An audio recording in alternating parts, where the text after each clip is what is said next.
अरे उसको गोजीमा त मैले 1000 रुपियाँ भेटाएँ। लगेर उसैलाई दिन्छु। अघि कपडा धुँदाखेरि तिम्रो पाइनको गोजीबाट 1000 रुपियाँ भेटाएको थिएँ नि मैले। अरे वाह, तिमी यति धेरै ज्ञानी।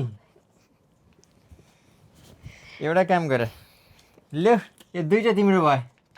ओह थ्याङ्क यू सो मच। अरे फेरि 2000 भेटाएँ। यो पनि लगेर उसैलाई दिन्छु। सुन न, तिम्रो पाइनको गोजीबाट त मैले फेरि 2000 पैसा भेटाएँ नि, लौ राख।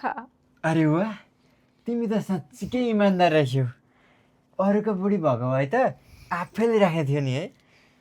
यसो गर, यो 2000 पनि थपेर यो 4000 तिमी नै राख फेरि। Thank you so much.